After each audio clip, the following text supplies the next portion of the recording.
Hello trainees, आज मैं आपको फिटर सेकेंड ईयर से संबंधित कुछ इम्पोर्टेंट क्वेश्चंस के बारे में बताने वाला हूं जो आपके आने वाले एग्ज़ाम में काफ़ी फ़ायदेमंद साबित होंगे।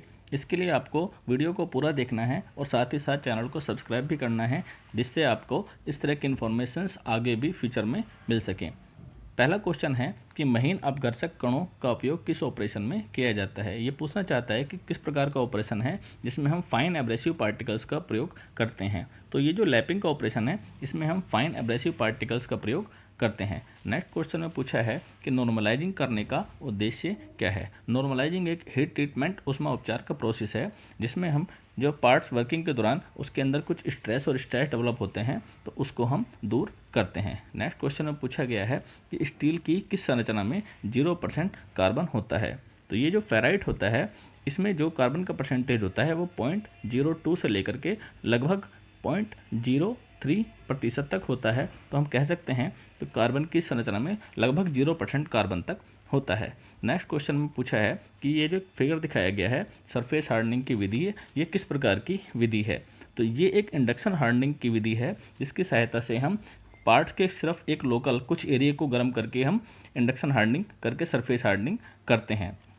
नेक्स्ट क्वेश्चन में पूछा गया है कि विच टाइप ऑफ की use for transmitting high torque on both direction of rotation. यहाँ देख रहे हैं बोथ डायरेक्शन लिखा हुआ है और यहाँ पर लिखा हुआ है यूनिंग। तो इसको आप एक चेक करेंगे, यूनि डायरेक्शनल नहीं है, ये बोथ डायरेक्शन के लिए पूछ रहा है। तो इस प्रकार की जो कीज़ होती हैं जिसमें दोनों तरफ डायरेक्शन के लिए हम ट्रांजेक्शन करने के लिए हम जिस की का यूज़ करते हैं वो एक टेंजेंशियल की होती है। इसमें आप देखेंगे हिंदी में फैदर की लिखा हुआ है जो कि गलत है, ये टेंजेंशियल की इसका आंसर है। नेक्स्ट क्वेश्चन में पूछा गया है कि रिंग गेज का उपयोग क्या है। तो जैसे कि आपको पहले ही बताया गया था, रिंग गेज का जो काम होता है, जो आउटसाइड डायमीटर्स होता है उसके चेक करने के लिए हम रिंग गेज का उपयोग करते हैं। नेक्स्ट क्वेश्चन में पूछा गया है कि आंतरिक धागे, इसमें आप देख रहे हैं धागा लिखा हुआ है तो ये कन्फ्यूज नहीं होंगे, ये जो है इंटरनल थ्रेड्स के बारे में बात कर रहा है।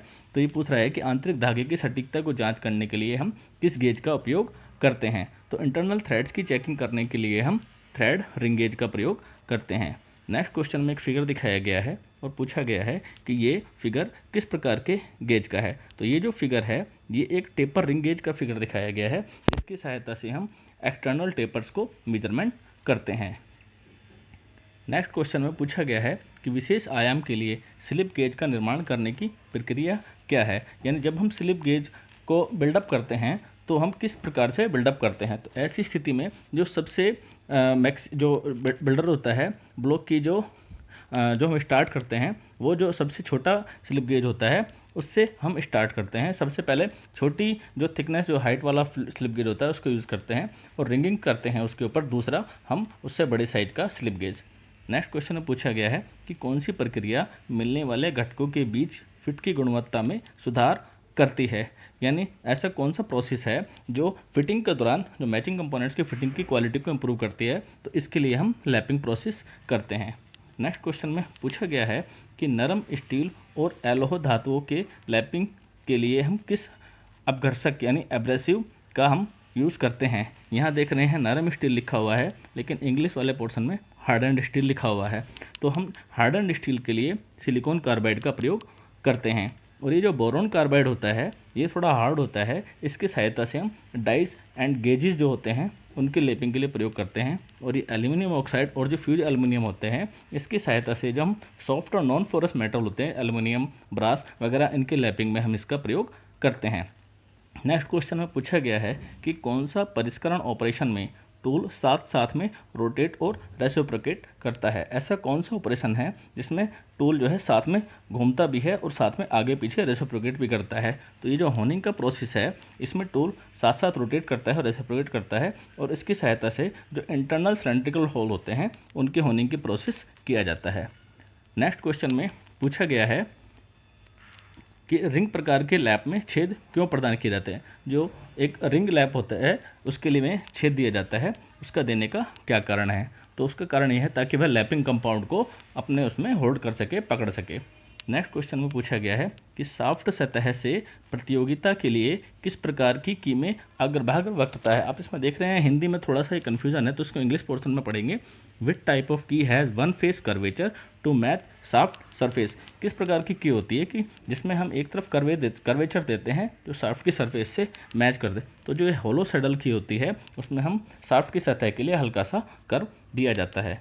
नेक्स्ट क्वेश्चन में पूछा गया है, एक फिगर दिखाया गया है, पूछा गया है कि इस की का नाम क्या है। तो ये एक पैरेलल संख्या का फिगर दिखाया गया है। इसमें सॉफ्ट में और हम दोनों में कीवे बना देते हैं और इसकी सहायता से हम उसको फिट कर देते हैं। नेक्स्ट क्वेश्चन में पूछा गया है कि 230 डिग्री सेंटीग्रेड तक गर्म करके किस प्रकार के कटिंग टूल को टेम्पर किया जाता है। तो 230 डिग्री सेंटीग्रेड तक गर्म करके हम जितने भी टर्निंग टूल होते हैं उसको हम गर्म करके टेम्पर करते हैं। नेक्स्ट क्वेश्चन में पूछा गया है कि स्टील में नॉर्मलाइजिंग की प्रक्रिया को क्यों किया जाता है। ये क्वेश्चन रिपीट हो रहा है, पहले भी आया था। तो इसका आंसर वही है कि इंटरनल स्ट्रेस और स्ट्रेन को दूर करने के लिए।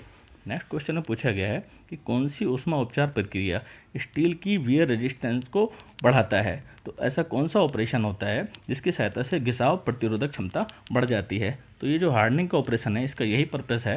हार्डनिंग हीट ट्रीटमेंट प्रोसेस क्या करता है, मटेरियल की वियर रेजिस्टेंस को बढ़ाता है। नेक्स्ट क्वेश्चन में पूछा गया है कि अनिलिंग का उद्देश्य क्या है। अनिलिंग एक हीट ट्रीटमेंट टेम्परेचर है, एक हीट ट्रीटमेंट प्रोसेस है जिसकी सहायता से हम किसी भी हार्डन स्टील को या मेटल को हम सॉफ्ट करते हैं ताकि हम उसके ऊपर मशीनिंग कर सकें। तो स्टील को नरम करने के लिए हम करते हैं। इस प्रोसेस में क्या किया जाता है, मेटल को फर्नेस के अंदर गर्म करते हैं और उसके रिक्रिस्टलाइजेशन टेम्परेचर अपर क्रिटिकल पॉइंट तक ले जाते हैं और फिर फर्नेस को हम ऑफ कर देते हैं। फर्नेस में ऑफ करने के बाद में फर्नेस में ही मटेरियल धीरे धीरे करके ठंडा होता है और इस प्रकार से ये अनिलिंग प्रोसेस किया जाता है। नेक्स्ट क्वेश्चन में पूछा गया है कि स्क्वायर हेड स्क्रू में कॉलर क्यों दिया जाता है। जो एक स्क्वायर हेड स्क्रू होता है उसमें हम कॉलर देते हैं। उसका कॉलर देने का कारण यह है ताकि वह कार्य की सतह को सुरक्षित रख सके। कार्य की सतह को सुरक्षित रखने के लिए हम उसके नीचे एक कॉलर प्रदान करते हैं। नेक्स्ट क्वेश्चन में पूछा गया है कि टेपर प्लग गेज का उद्देश्य क्या है। तो जो भी प्लग गेज होते हैं उनका काम क्या होता है, जो इंटरनल थ्रेड्स होते हैं, इंटरनल जितने भी होल होंगे सिलेंड्रिकल इंटरनल, उनको चेक करने के लिए हम यूज़ करते हैं। और जो रिंग गेज होता है वो एक्सटर्नल डायमेंशंस को चेक करने के लिए यूज़ करते हैं। तो इसका आंसर रहेगा कि परफेक्ट फिट के साथ टेपर छेद की जांच करने के लिए, क्योंकि ये टेपर प्लग गेज बताया गया है। नेक्स्ट क्वेश्चन में पूछा गया है कि एडजस्टेबल रिंग लैप में स्लॉट क्यों दिया जाता है। तो एडजस्टेबल रिंग स्लैब में स्लॉट देने का कारण ये होता है ताकि उसमें हम लैपिंग कंपाउंड की फीडिंग कर सकें, लैपिंग कंपाउंड की फीडिंग की परमिशन देने के लिए। नेक्स्ट क्वेश्चन में पूछा गया है कि कौन सा अपघर्षक में उत्कृष्ट कटाई गुण नहीं होता है और महंगा होता है। इसमें आप लिखा है उत्कृष्ट कटाई गुण नहीं होता है, बल्कि एक्चुअल में इंग्लिश वाले में लिखा है कि एक्सीलेंट कटिंग प्रॉपर्टीज़ होती है। तो इसके लिए ये बोरॉन कार्बाइड होता है जिसकी सहायता से मैंने आपको पहले ही बताया था डाइज और गेजेस होते हैं उनकी लैपिंग भी किया जाता है। नेक्स्ट क्वेश्चन में पूछा गया है कि लैपिंग क्या है। तो जैसे कि आप जानते हैं लैपिंग एक प्रिसीजन फिनिशिंग ऑपरेशन है जिसकी सहायता से हम मैचिंग पार्ट्स के लिए हम फिनिशिंग करते हैं। नेक्स्ट क्वेश्चन में पूछा गया है कि एक फिगर दिखाया गया है और पूछा गया है कि ये फिगर किस प्रकार का है, इस लैप टूल का नाम क्या है। एक लैप टूल है, ये जो एक लैप टूल है ये देख रहे हैं, तो ये स्प्लिट बस बुश लैप टूल है। इसमें ये स्प्लिटिंग दिया गया है और बुश के शेप में है, तो इसलिए ये स्प्लिट बुश लैप का फिगर दिखाया गया है। नेक्स्ट क्वेश्चन में पूछा गया है कि मल्टी स्टार्ट थ्रेड की लीड क्या होती है। तो जो मल्टी स्टार्ट थ्रेड्स होती हैं उसमें लीड और पिच अलग होता है। तो जो लीड का फार्मूला होता है वह उसके अगर हम पिच को नंबर ऑफ स्टार्ट से मल्टीप्लाई कर देंगे तो हमें लीड प्राप्त हो जाएगा। नेक्स्ट क्वेश्चन में पूछा गया है, एक फिगर दिखाया गया है और पूछा गया है कि इस स्क्रू का क्या नाम है, ये किस प्रकार का फिगर है। तो ये जो फिगर है ये ग्रब स्क्रू होते हैं जो शाफ्ट में लॉकिंग करने के काम आते हैं। नेक्स्ट क्वेश्चन में पूछा गया है, एक फिगर दिखाया गया है और पूछा गया है कि इस नट का क्या नाम है। आप देख रहे हैं इसमें एक नट का फिगर दिखाया गया है और पूछा गया है कि ये किस प्रकार का नट है। तो ये एक कैसल टाइप नट होता है। इसके ऊपर देखिए आप इस तरह से एक सिलेंड्रिकल शेप होती है और उसमें ये कट दिए हो जाते हैं जिसमें हम स्प्लिट पिन को फिट करते हैं। तो ये कैसल नट का फिगर दिखाया गया है। इसके आप शेप देखेंगे तो कैसल की तरह का है, इसी के नाम पर इसका नाम कैसल नट है। नेक्स्ट क्वेश्चन में पूछा गया है कि इस प्रकार के नट का क्या नाम है। तो जो ये नट दिखा रखा है इसमें आप देखेंगे नीचे की तरफ ये प्रोजेक्शन भी दिए गए हैं और साथ ही साथ में यहाँ पर एक रिंग भी दिया गया है। तो जो इस तरह का जो ये नट होता है यह एक हेक्सागन वेल्ड नट का फिगर दिया गया है। हेक्सागन वेल्ड नट में ये इस तरह का फिगर दिया जाता है। नेक्स्ट क्वेश्चन में एक ये फिगर दिखाया गया है और पूछा गया है कि इस रेंज का नाम क्या है। तो ये एक हुक स्पैनर का फिगर दिखाया गया है। इसमें आप देख रहे हैं आगे की तरफ ये हुक शेप में दिया गया है और जनरली माइक्रोमीटर के स्पिंडल के एडजस्टमेंट करने के लिए भी हम इस प्रकार के हुक स्पैनर का प्रयोग करते हैं। नेक्स्ट क्वेश्चन में पूछा गया है कि स्क्रू का प्रकार क्या है। जो फिगर दिखाया गया है उसको पूछा गया है कि स्क्रू का क्या प्रकार है। तो ये एक hexagon socket head cap screw का फिगर दिखाया गया है। नेक्स्ट क्वेश्चन में पूछा गया है कि वह फाइल क्या है जो एक सेफ एज के साथ चौड़ाई में आयताकार और चौड़ाई में समानांतर है। इसमें आप इंग्लिश वाले पोर्शन पढ़ेंगे तो पूछना चाह रहा है कि rectangular in section and parallel in with one safe edge, जिसका एक जो एज होता है वो सेफ एज होता है, उस पर दांते नहीं बने होते हैं। तो जो ये फिलर फाइल होती है, पिलर फाइल, ये शेप में रेक्टेंगुलर होती है और चौड़ाई में समानांतर होती है और साथ ही साथ इसकी एक एज सेफ होती है, उस पर दांते नहीं बने होते हैं। नेक्स्ट क्वेश्चन में पूछा गया है किस फाइल में फेस पर डबल कट और किनारों पर सिंगल कट होगा। तो जो ये वार्डिंग फाइल है इसमें क्या होता है, इसमें किनारों पर सिंगल कट होता है और ये जो है काफ़ी पतली होती है थिकनेस में और इसका फंक्शन कीवेज वगैरह को या जहाँ पर कम चौड़े रिसेस होते हैं उसकी फाइलिंग के लिए हम प्रयोग करते हैं। नेक्स्ट क्वेश्चन में एक फिगर दिखाया गया है और पूछा गया है कि इस फाइल का नाम क्या है। तो ये एक स्विस पैटर्न फाइल का फिगर दिखाया गया है। इसकी सहायता से जो है हम जो फिनिशिंग होते हैं उसका हम करते हैं और जनरली ये भी पतली फाइल होती है और ज्वेलरी मेकिंग वगैरह में इसका बहुत ज़्यादा प्रयोग किया जाता है। तो बहुत बारीक काम करने के लिए हम इस फाइल का प्रयोग करते हैं। नेक्स्ट क्वेश्चन में एक फिगर दिखाया गया है और पूछा गया है कि इस गेज का नाम क्या है। तो ये एक देख रहे हैं थ्रेडेड दिखाया गया है और रिंग गेज एक्सटर्नल के लिए यूज़ किया जाता है। तो यह एक थ्रेड रिंग गेज है जिसकी सहायता से हम एक्सटर्नल थ्रेड्स की चेकिंग करते हैं। नेक्स्ट क्वेश्चन में एक फिगर दिखाया गया है, पूछा गया है कि इस गेज का नाम क्या है। तो ये जो फिगर दिखाया गया है ये स्नैप गेज का फिगर दिखाया गया है जिसका एक एंड जो है गो होता है और एक एंड इसका नो गो होता है। नेक्स्ट क्वेश्चन में पूछा गया है कि ड्रिल गेज का उपयोग क्या है। तो ड्रिल गेज का जो उपयोग होता है वो ड्रिल के व्यास को जांच करने के लिए किया जाता है। नेक्स्ट क्वेश्चन में जो फिगर दिखाया गया है इसमें एक ये एक्स मार्क है और पूछा गया है कि ये क्या है। तो ये एक साइन बार है और साइन बार की जो लेंथ होती है वो रोलर्स के सेंटर से लेकर के दोनों रोलर के सेंटर के बीच की दूरी जो साइन बार की लेंथ होती है, तो ये साइन बार की लेंथ को मेजर कर रहा है, शो कर रहा है। नेक्स्ट क्वेश्चन में फिर से एक फिगर दिखाया गया है और पूछा गया है कि ये इसमें एक्स क्या है। तो साइन बार को हमेशा स्लिप गेज के सेट के साथ लगा करके यूज़ किया जाता है। तो ये जो दिखाया गया है इन्होंने इसमें ये एक हाइट ऑफ स्लिप गेज है जिसकी सहायता से ये मेजरमेंट ले रहे हैं। नेक्स्ट क्वेश्चन में एक फिगर दिखाया गया है, पूछा गया है कि इस गेज का नाम क्या है। तो ये एक सेंटर गेज का फिगर है जिसकी सहायता से हम जो सिंगल पॉइंट कटिंग टूल्स होते हैं उसकी प्रोफाइल को चेक करते हैं। नेक्स्ट क्वेश्चन में फिर से एक फिगर दिखाया गया और पूछा गया है कि ये फिगर जो है इस गेज का क्या नाम है। तो ये एक स्क्रू पिच गेज का फिगर दिखाया गया है जिसकी सहायता से हम अलग अलग जो थ्रेड्स होती हैं उसकी पिच को हम मेजरमेंट कर सकते हैं। नेक्स्ट क्वेश्चन में एक फिगर दिखाया गया है, पूछा गया है कि इस गेज का प्रकार क्या है। तो ये जो गेज है ये एक anvil type thread snap gauge का फिगर दिखाया गया है। नेक्स्ट क्वेश्चन में जो फिगर दिखाया गया है कि इस गेज का प्रकार क्या है। तो ये एक डबल एंडेड प्लग गेज है। इसमें आप देख रहे हैं डबल एंडेड है, दोनों अलग एंड है। एक तरफ का इसका जो है ये गो साइड है और ये इसका नो गो साइड दिखाया गया है। नेक्स्ट क्वेश्चन में फिर से एक फिगर दिखाया गया है और पूछा गया है कि इसमें ये एक्स प्रकार क्या है। तो ये आप देख रहे हैं इसमें दोनों जो गो और नो गो एंड है एक ही तरफ है। तो ये जो है ये एक प्रोग्रेसिव प्लग गेज का फिगर दिखाया गया है और जो एक्स मार्क है ये इसका गो एंड है। आगे का जो लंबा पोर्शन होता है वो गो एंड होता है और पीछे का पोर्शन नॉट गो एंड होता है। नेक्स्ट क्वेश्चन में एक फिगर दिखाया गया है, पूछा गया है कि ये किस प्रकार का गेज है। ये एक टेपर प्लग गेज का फिगर दिखाया गया है जो इंटरनल टेपर्स को मेजरमेंट करने के लिए प्रयोग किया जाता है। नेक्स्ट क्वेश्चन में एक फिगर दिखाया गया है, यह रिंग गेज का फिगर दिखाया गया है और इसमें ये पूछा गया है कि ये जो एक्स है ये क्या है। तो ये जो एक रिंग गेज का फिगर दिखाया गया ये एक थ्रेड रिंग गेज है और इसमें ये नोट गो है।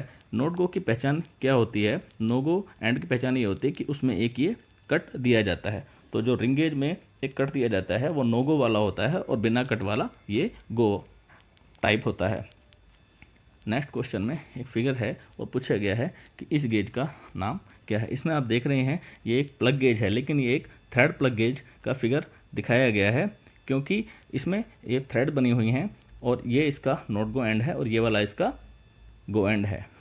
तो कहने का मतलब है कि ये है कि इसकी सहायता से हम इंटरनल थ्रेड्स को चेक करते हैं।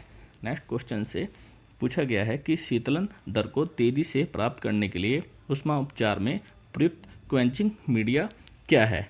तो अगर हमें तेज़ी से ठंडा करना है तो उसमें हम क्वेंचिंग मीडिया क्या यूज़ करते हैं, तो इसके लिए हम ब्राइन सॉल्यूशन यूज़ करते हैं। ब्राइन सॉल्यूशन एक्चुअल में क्या होता है, ये नमक और पानी का घोल होता है जो किसी भी हीट ट्रीटमेंट करने के बाद में बहुत तेज़ी से पदार्थ को, जो मेटल को जिसको हमने हीट ट्रीटमेंट किया है, क्वेंचिंग करते हैं तो ठंडा करता है।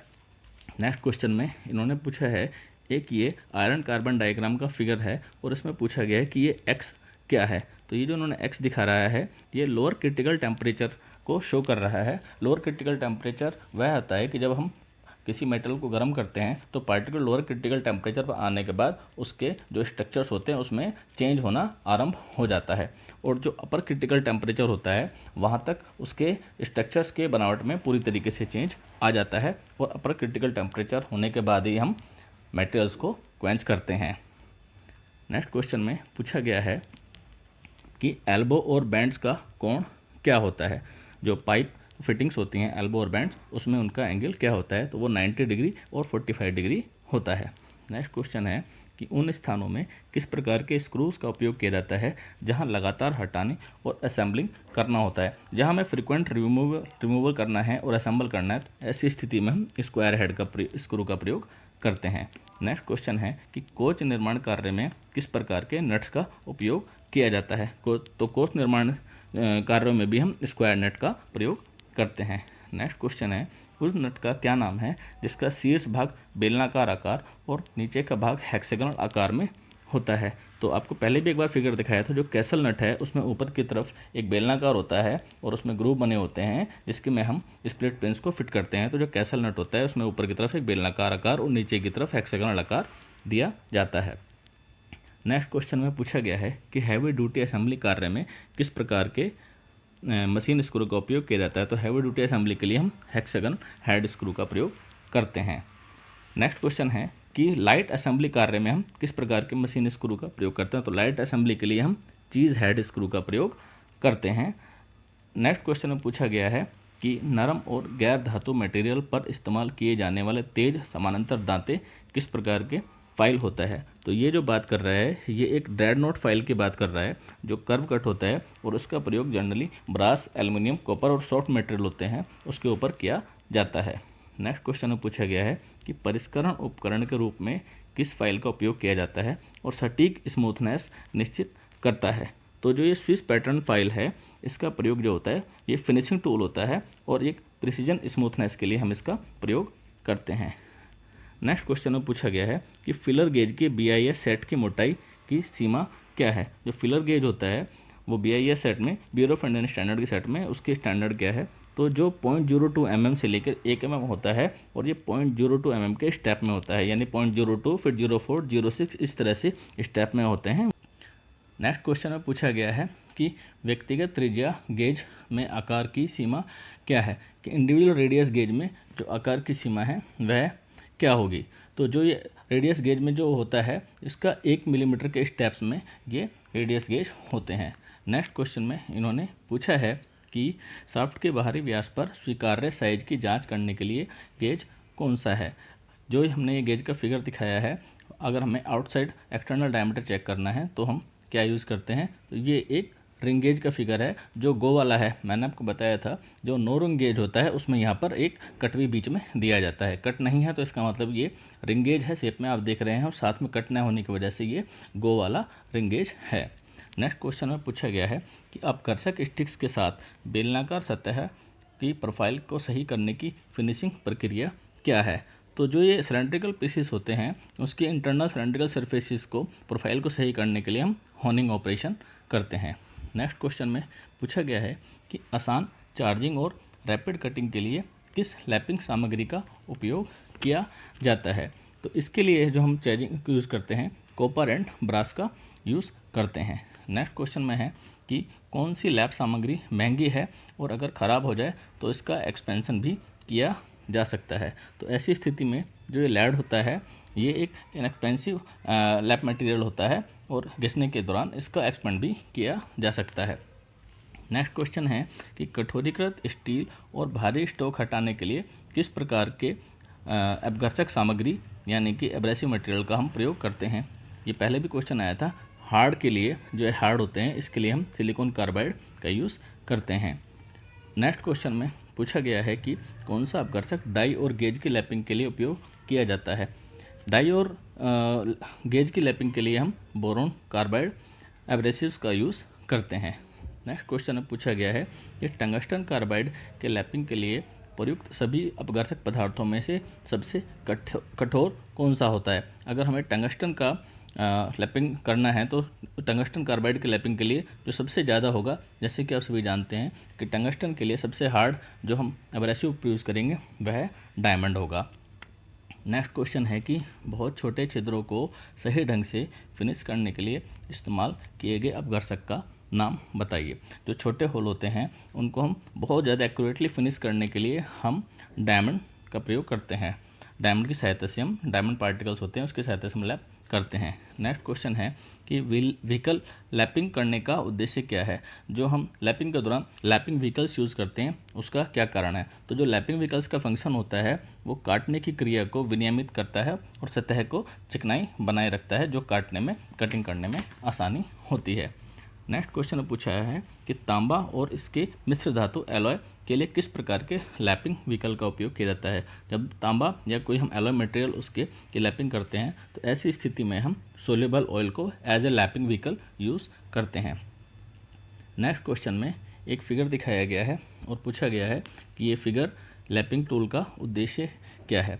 ये पहले भी फिगर आया था। ये एक रिंग जो स्लॉटेड वाला है, स्लिट वाला है रिंग लैप बुश है और इसका फंक्शन क्या है। इसकी सहायता से बाहरी बेलनाकार सतह के लिए एक ये लैपिंग टूल होता है।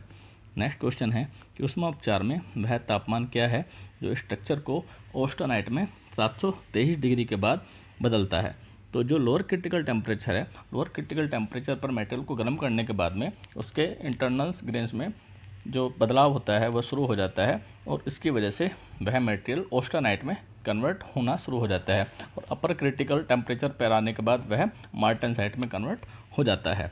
नेक्स्ट क्वेश्चन है कि यदि गर्म स्टील को धीरे धीरे ठंडा किया जाता है तो पुरानी से पुरानी संरचना को बनाए रखा जाता है और इसमें बारीक ग्रेन्स होंगे जो इसे आसानी से मशीनिंग करने योग्य बना देंगे। तो ये जो प्रोसेस होता है यह एक अनिलिंग का प्रोसेस होता है जिसमें हम स्टील को धीरे धीरे फर्नेस के अंदर ही ठंडा करते हैं और मशीनेबिलिटी का एबिलिटी उसके अंदर बढ़ जाती है। नेक्स्ट क्वेश्चन में पूछा गया है कि एक नई संरचना बनाने के लिए तेज़ी से ठंडा होने वाले गर्म स्टील का क्या नाम है। जब हम स्टील को तेज़ी से ठंडा करते हैं तो जो उसका ऑस्टेनाइट होता है वह मार्टेनसाइट में कन्वर्ट हो जाता है जो कि काफ़ी हार्ड होता है और ब्रिटल होता है। इसी से मेटल की हार्डनेस भी बढ़ जाती है। नेक्स्ट क्वेश्चन है कि काटने की क्षमता को जोड़ने और स्टील पर घिसने का प्रतिरोध करने की प्रक्रिया क्या है। अगर हम स्टील को काटिंग और वेयर रेजिस्टेंस बनाने हैं तो इस प्रोसेस को हम ये जो हीट ट्रीटमेंट प्रोसेस होता है ये हार्डनिंग प्रोसेस होता है। नेक्स्ट क्वेश्चन है कि चरम भंगुरता को दूर करने और स्टील में टफनेस और शॉक रेजिस्टेंस को प्रेरित करने के लिए क्या प्रक्रिया है। तो हीट ट्रीटमेंट के दौरान जब हम हार्डनिंग करते हैं तो उसमें ब्रिटलनेस का भी गुण बढ़ जाता है। तो उस ब्रिटलनेस को कम करने और टफनेस को बढ़ाने के लिए हम टेम्परिंग प्रोसेस करते हैं। हार्डनिंग के बाद टेम्परिंग करना बहुत ही आवश्यक होता है, ये एक ज़रूरी प्रोसेस होता है। नेक्स्ट क्वेश्चन में पूछा है कि स्टील को आवश्यक तापमान तक गर्म करने और उसी तापमान पर एक समय रखने की प्रक्रिया को क्या कहते हैं। तो अब जब हम स्टील को रिक्रिस्टलाइजेशन टेम्परेचर से ऊपर ले जाकर गर्म करते हैं और उसी टेम्परेचर पर मेंटेन करते हैं तो यह एक प्रोसेस सोकिंग का प्रोसेस है और सोकिंग के बाद हम क्वेंचिंग या कूलिंग करते हैं। नेक्स्ट क्वेश्चन है कि ऊष्मा उपचार में उपयोग किए जाने वाले ब्राउन सॉल्यूशन पानी, तेल और हवा का क्या उद्देश्य है। तो हीट ट्रीटमेंट में हम जो सॉल्यूशंस यूज़ करते हैं, क्वेंचिंग मीडिया हैं ये सारे, क्वेंचिंग मीडिया, इनका उद्देश्य क्या होता है, ये सारे एक क्वेंचिंग करते हैं और मटेरियल को तेज़ी से ठंडा कर पाते हैं। नेक्स्ट क्वेश्चन है कि विशेष मिश्र धातु इस्पात के लिए कौन सा क्वेंचिंग मीडिया का उपयोग किया जाता है। जब हम स्पेशल एलॉय स्टील का यूज़ करते हैं तो हम सिंपल कोल्ड एयर की सहायता से उसको क्वेंच करते हैं। नेक्स्ट क्वेश्चन है कि 400 डिग्री सेंटीग्रेड से नीचे के तापमान पर कठोरीकृत स्टील को पुनः गर्म करके फिर ठंडा करने के लिए किया गया उसमें उपचार प्रक्रिया का नाम क्या है। यह एक टेम्परिंग का प्रोसेस है जो हार्डनिंग के बाद किया जाता है और इसकी सहायता से मेटल में ब्रिटलनेस कम हो जाता है और टफनेस बढ़ जाती है। नेक्स्ट क्वेश्चन में पूछा गया है कि अनिलिंग का फ़ायदा क्या है। जैसे मैंने आपको पहले ही बताया, अनिलिंग से मेटल को सॉफ्ट किया जाता है जिससे उसकी काटने की क्षमता बढ़ जाती है। नेक्स्ट क्वेश्चन में पूछा गया है कि स्टील घटकों के आंतरिक दोषों को दूर करने के लिए हम क्या प्रक्रिया करते हैं। तो जो स्टील के अंदर जो इंटरनल डिफेक्ट्स या स्ट्रेसेस होते हैं उसको दूर करने के लिए हम नॉर्मलाइजिंग हीट ट्रीटमेंट प्रोसेस करते हैं। नेक्स्ट क्वेश्चन में पूछा गया है कि रोशना टार्क यानी कि लाइट टॉर्क, हल्की टार्क की बात कर रहा है ये, रोशना देख रहे हैं, यहाँ देख रहे हैं लाइट टॉर्क की बात कर रहा है। लाइट टॉर्क को संचालित करने के लिए किस की का उपयोग किया जाता है। ऐसी स्थिति में हम वुडरफ की का प्रयोग करते हैं जो सेमी सर्कुलर शेप में होती है और जनरली सॉफ्ट एंड व्हील के कॉम्बिनेशन में इस की का प्रयोग किया जाता है। नेक्स्ट क्वेश्चन है कि स्टील के यांत्रिक गुणों जैसे स्ट्रेंथ, चिमड़ापन, डक्टिलिटी कैसे प्रभावित होते हैं। तो क्या होता है, जब हम हार्डनिंग प्रोसेस करते हैं तो इसकी सहायता से जो मैकेनिकल प्रॉपर्टीज़ होती हैं, स्ट्रेंथ, चिमड़ापन या डक्टिलिटी, वो इफेक्टेड होती हैं।